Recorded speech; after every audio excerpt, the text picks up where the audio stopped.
Bonjour à tous, merci de nous retrouver pour la revue des Unes qu'on ouvre avec Fraternité Matin qui nous apprend que le vice-président de la République, Tiemoko Méliette Koné, sera le chef de la délégation ivoirienne qui participera à la COP 28 à Dubaï du 30 novembre au 12 décembre 2023.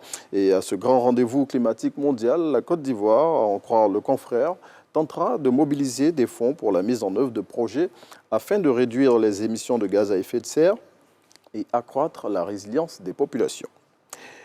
L'Inter consacre sa une de ce jour au ministre de l'Intérieur et de la Sécurité. Selon le confrère, le général Wagondo Diomandé s'est prononcé récemment sur divers sujets d'actualité.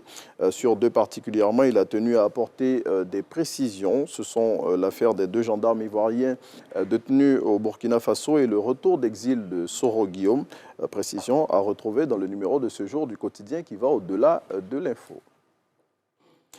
Un coup d'œil au quotidien L'Avenir qui rappelle que c'est le 2 décembre 2023 que les élections locales seront reprises dans 10 circonscriptions de la Côte d'Ivoire où les résultats avaient été soit annulés par le Conseil d'État ou n'avaient pu être proclamés par la Commission électorale indépendante pour diverses causes ayant entaché la sincérité du scrutin.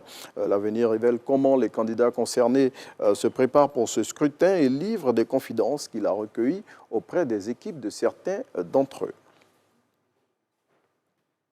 Et puis, contrairement à l'information abondamment relayée dans la presse hier et que nous avions repris, information selon laquelle le présumé assassin de l'institutrice de Batongouin et son fils avaient été interpellés, eh bien, il n'en est rien.